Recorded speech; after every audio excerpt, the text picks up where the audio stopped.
Hey everyone, welcome back to the Elevate English podcast. I'm Mia. And I'm Eric. And today we're going deep into a silent enemy that's been messing with your progress, your confidence, and even your future self. Yup. We're talking about procrastination. Or, as I like to call it, the sneaky little voice that says, just 5 more minutes of scrolling won't hurt. And then, boom, it's dark outside, your English notebook is still empty, and now you feel bad about it. Exactly. But here's the truth. Procrastination isn't laziness. It's your brain trying to protect you. And in this episode, we're going to unpack what's really going on and how to gently take your power back. If you're listening while walking, cleaning, driving, or just chilling, awesome. You're already showing up. Let's build on that. Let's go.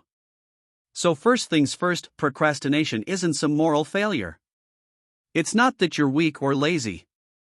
It's actually your brain's emotional response to discomfort. Your task feels big, scary, or confusing, so your brain says, how about a little TikTok instead? And that's why I call procrastination a silent thief. It steals your moments, and those moments? They build your fluency. Right.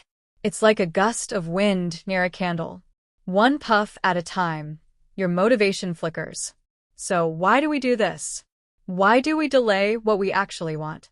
Because your brain hates discomfort. It sees a speaking task or a blank notebook and says, danger. Even if it's just emotional danger, like embarrassment or fear of failure. Your brain's trying to protect you, but in the process, it also holds you back.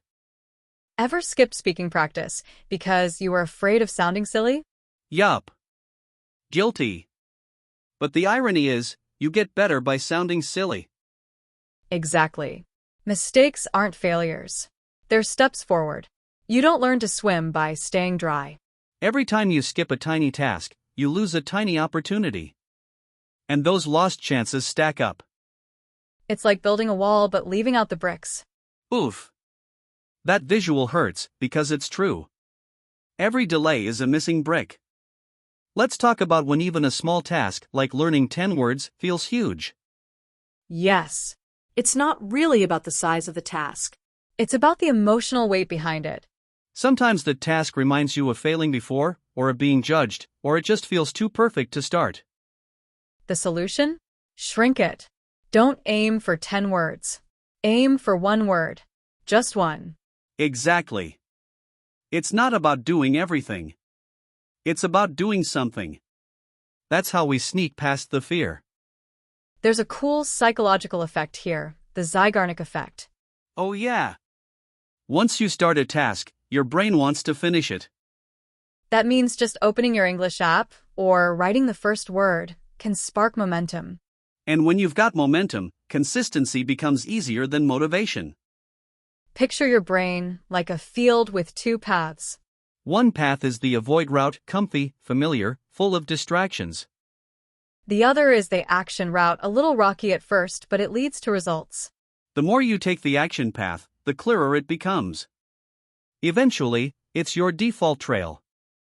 And that's when English starts to feel natural, not forced. When you're learning English, procrastination feels even heavier. That's true.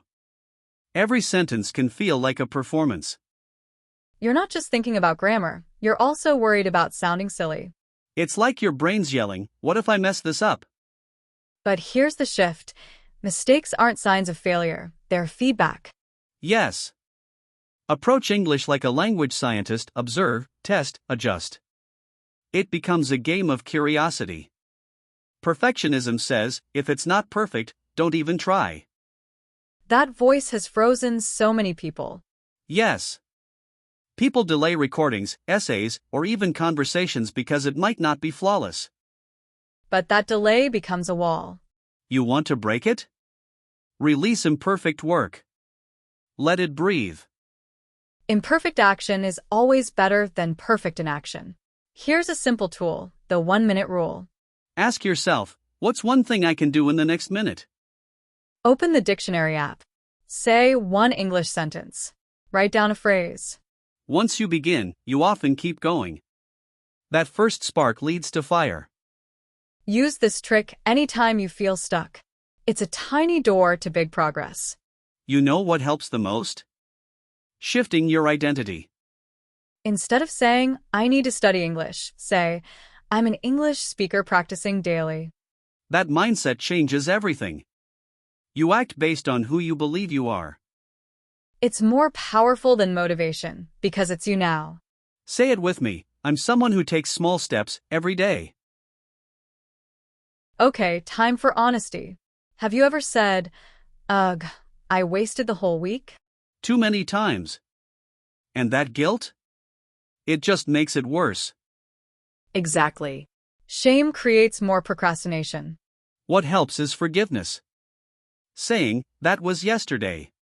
Today is new. It's like hitting a reset button but with kindness. People wait for motivation, but it's like waiting for the sun on a rainy day. Discipline, though, that's showing up even when it's cloudy. Exactly. Discipline means brushing your teeth, even when you're tired. Same with English. Practice even when you don't feel like it. You build self-trust when you act without the spark. Let's talk about wins. Not big ones, but tiny ones. You spoke English for 3 minutes today? That's a win. You wrote one sentence? Another win. Celebrate with a check mark, a fist pump, or your favorite snack. These tiny celebrations create momentum. Progress becomes fun. So, you sit down to study English, and somehow you're watching dog videos 10 minutes later? Oh yes, my brain says, just one video. And suddenly it's midnight. The truth is, our phones aren't bad. But they're loud. And English requires quiet focus. Try this. Turn off notifications, put your phone in another room, and start with just 5 minutes. Because good enough is enough to begin. What helps me most is habit stacking. You mean like, after brushing my teeth, I practice one English sentence? Exactly. Tie your habit to something you already do. Like coffee time equals podcast time. You make it automatic, like brushing your teeth. That's how effort becomes part of your everyday life. Want a secret weapon? Tell someone your goal. Ooh, yes. When someone's expecting an update, you show up. Share your progress with a friend, join a language group, or even post it online.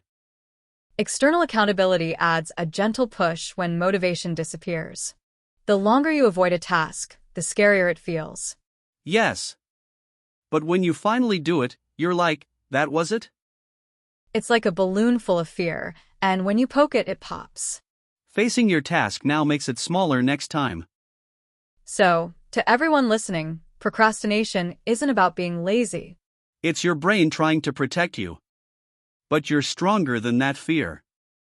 You don't need the perfect moment. You only need one tiny step. Today, that step was listening to this podcast, and that's powerful. You just voted for your future self. Vocabulary recap. Here are some of the powerful phrases we explored today.